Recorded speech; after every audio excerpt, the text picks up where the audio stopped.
On your first trip to Germany, small things feel wrong in tiny ways, and ignoring them has a quiet cost. A child hugs a bright paper cone like treasure. A deep chair faces only the sea. A window leans in, then flips wide open as you hurry down the old stone street and miss it completely.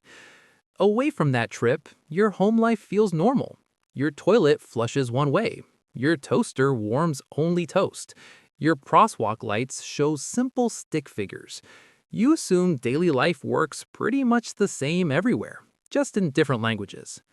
11 quiet inventions woven into German streets, homes, and rituals show how everyday life there feels normal to locals, but strangely unique to almost everyone else on Earth.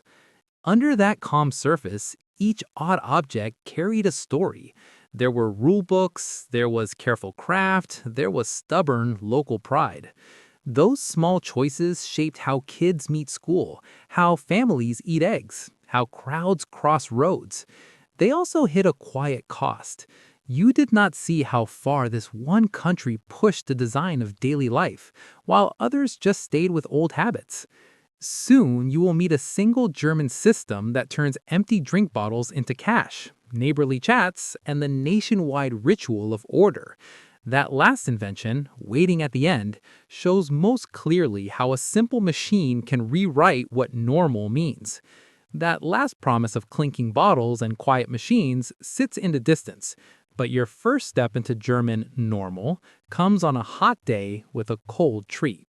At a familiar ice cream shop, you choose between a classic round scoop or an elegant towering swirl. In a German ice cafe, a server sets down a plate of what looks like a steaming pile of pasta covered in tomato and cheese. You stare, then notice it is cold. But inside Germany, this spaghetti ice plate was just a fun bowl of ice cream. In 1969, a young man named Dario Fontanella was helping in his father's ice cream shop in Mannheim. One night, he pressed vanilla through a potato ricer and topped it with red sauce and white sprinkles. His father feared people might think it was real pasta and get angry. Kids loved it. Over time, spaghetti ice spread from that one store to ice cream cafes across the country. For almost every child, it became part of growing up. Today, you can sit in any German town and watch whole families eat noodles made of ice. This odd dessert feels as common there as a plain scoop feels where you live, and it hides a bigger pattern. The same playful precision shows up even at the breakfast table. When you eat a soft-boiled egg, you tap around the top with a spoon, peel bits of shell away, and hope you do not crush the yolk. On many German tables, a small steel tool stands ready beside the eggs like a tiny lap instrument. However, the German way often uses a device with a long, tongue-twisting name. Eierschalen soll Bruchstellen verursacher. The word means eggshell intended breakpoint cause. A small metal cup rests on the egg. A ring with a weight slides down a thin rod and snaps against the cup. That shock makes a clean crack all around. Makers in steel towns refined the idea until Sunday breakfasts looked neat, with tidy lids lifted off in one smooth move. Now this egg guillotine shows up as a joke gift in shops, yet real families still use it, passing it at the table like salt. Each click says something quiet about a culture that designs special tools for even the soft shell of an egg. And if there is a gadget for eggs, you can guess what happens to something as beloved as a warm bread roll. In many homes, your toaster handles only sliced bread. Rolls go into the oven or stay cold. In German kitchens, morning can start with metal arms folded above the toaster slots waiting. Yet across Germany, you often find a Brötchenaufsatz, a bun warming stand that sits on or folds out from the toaster. After the war, fresh rolls called Brötchen became part of a slow, careful breakfast with hot drinks and jam. People wanted them crisp on the outside, soft inside, even hours after the bakery opened. Designers at household brands added a simple rack so heat could rise and refresh yesterday's bread without burning it. Today, you can watch steam rise from rolls balanced above glowing coils. families reaching for baskets of bread that taste close to fresh. A tiny frame on a cheap appliance keeps a deep bond with the morning brötchen alive. These food tricks already show how German life built its own version of ordinary, one plate and plug at a time. And the same quiet focus shapes childhood itself. First school mornings feel big wherever you live. But in Germany, the day starts with something that looks like a bright paper rocket almost as tall as the child holding it. Think back to your own first day of school. You probably clutched the small bag or nothing at all. Now picture late summer German streets.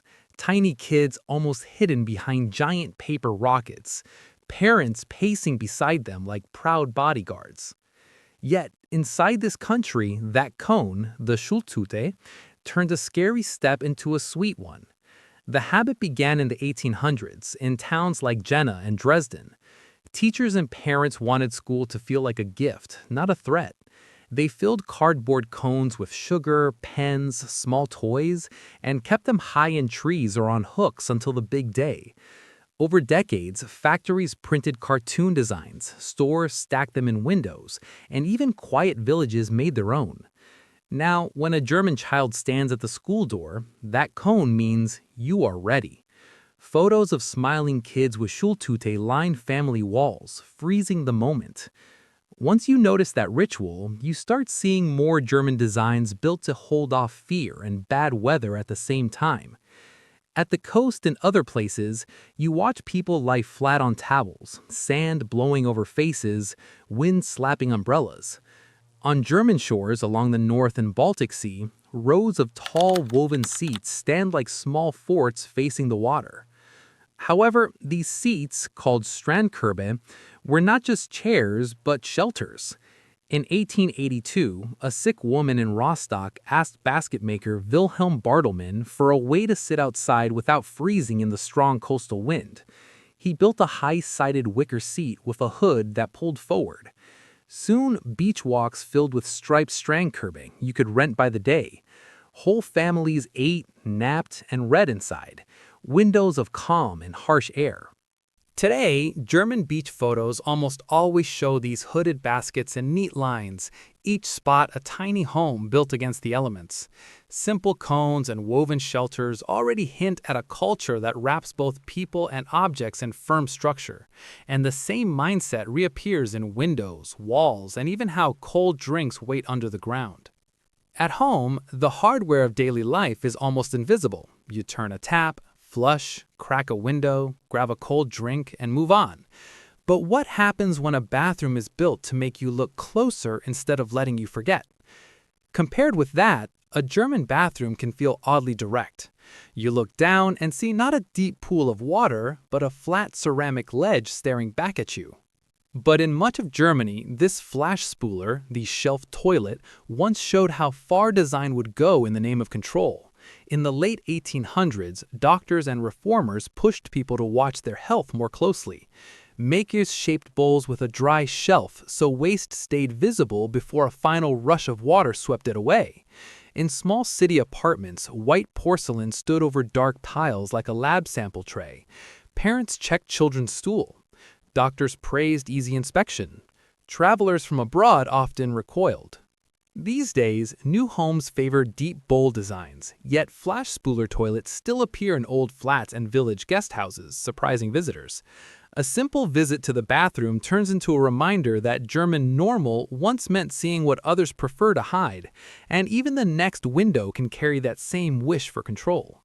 Fresh air at home for you might mean cracking a small pane or sliding a sash halfway up. Across German towns, one metal handle near the glass gives far more options. Yet German Kippfenster, the tilt and turn windows, grew into a quiet standard. Early in the 1900s, engineers wanted a way to air rooms in winter without strong drafts or leaking rain. They built frames that swung fully inward for cleaning, but also tilted from the top when the handle turned to a set angle. After the war, as new blocks rose from ruins, these windows spread with the new building boom.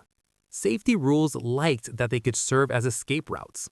Cleaners liked that every surface sat inside the room.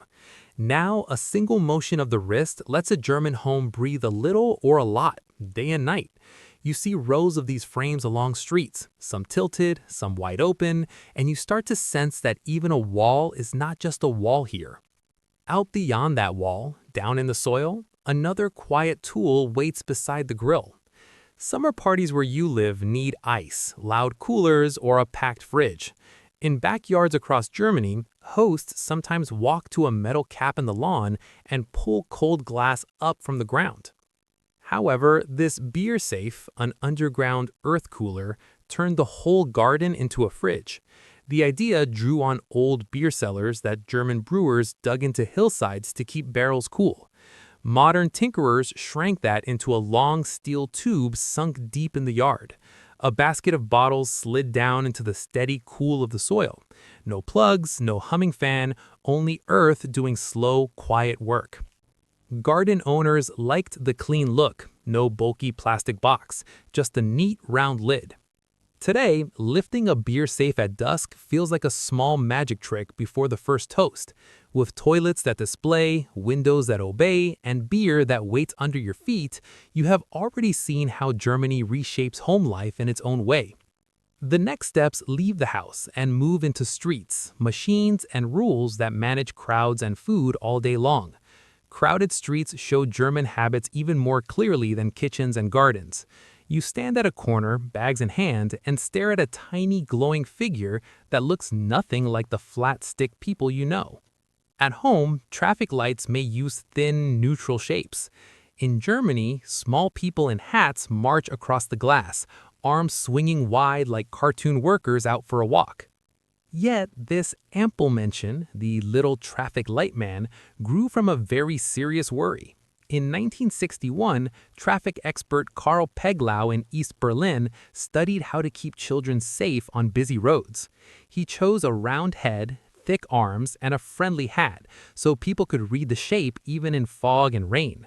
For years, these lights ruled East German crossings. After reunification, new plans aimed to replace them with a plain Western figure. Fans pushed back. They saw the big hat man as a kind local helper, not just a rule symbol.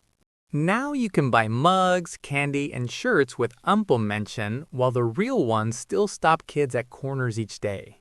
A red hat lifts, green legs swing, and the crowd moves as one, guided by a character no other place uses. When a country defends even its traffic man, you can guess how strongly it feels about the next machines, which handle something far more risky than a red light. Late at night in your town, the butcher shop is dark. If you want fresh sausages, you wait until morning or drive to a big store that never seems to close. In small German streets, a bright box in front of a closed butcher hums softly, filled with meat. However, these Fleischautomaten, meat vending machines, let local shops sell all day without breaking strict hours. German rules once limited how long stores could stay open to protect workers and Sundays.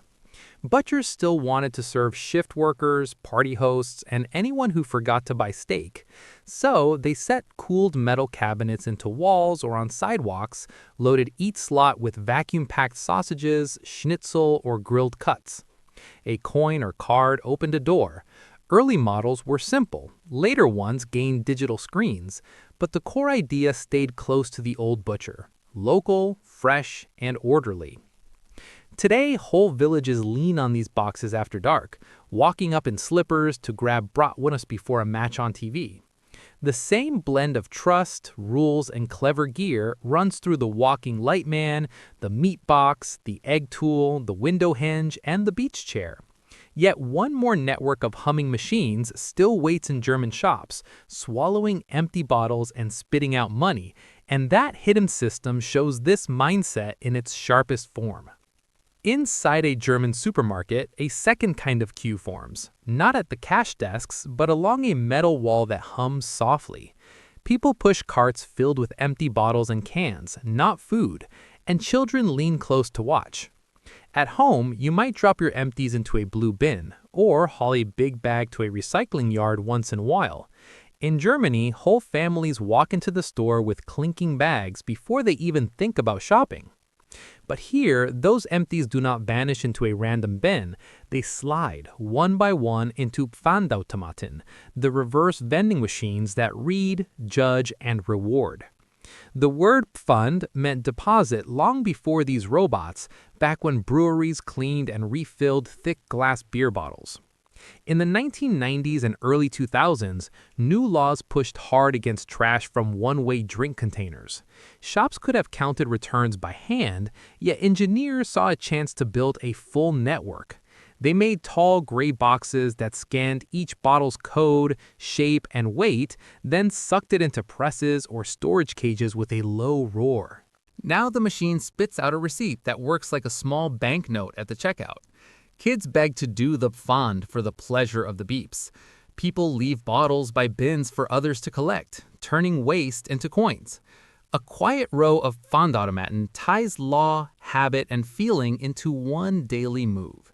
And when you step back from that wall, the rest of the picture comes into view. When you zoom out, what kind of house do these 11 inventions build together? In the kitchen and cafe, spaghetti ice, the egg decapitator, and the bun rack turn dessert, breakfast, and bread into tiny engineering projects. At the school gate and the windy shore, bright cones and beach baskets wrap fear and rough weather in safe, festive shapes. Inside the home, shelf toilets, tilt and turn windows, and beer hiding in the ground show comfort and control meeting in porcelain, hinges, and steel tubes. Outside, a hatted traffic man and humming meat machines guard crossings and late-night grills with firm rules but friendly faces. Threaded through all of it, the deposit network catches every bottle, quietly closing a loop between shopper, law, and soil. Seen together, they reveal a tension at the heart of German life, a drive for order that does not crush play and warmth that still respects strict rules. Things that once felt normal there, like the Flachspüler, begin to fade, while others, like the Strandkorb or Ampelmännchen, grow into proud symbols. Some tools look like jokes to visitors, but they solve sharp local problems of weather, health, or time. What you call typical charm often rests on deeper German roots and reversals than first glance shows, and knowing that does not spoil the magic. It makes it richer. The Pfandautomaten wall is the clearest mirror of this whole story. It is technical yet social, born from law yet lived as habit, turning a simple return of bottles into a shared ritual of care. In small moves like that, you can feel how quiet design choices, made over decades, guide everyday life without ever raising their voice.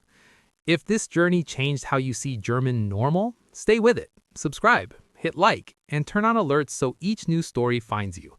Every episode will unpack more hidden tools and habits that link German streets and homes to the way you live now. Keep watching and you will keep spotting how German ideas hide inside the most ordinary things. Our promise is simple. We uncover the German details that quietly reshape the world.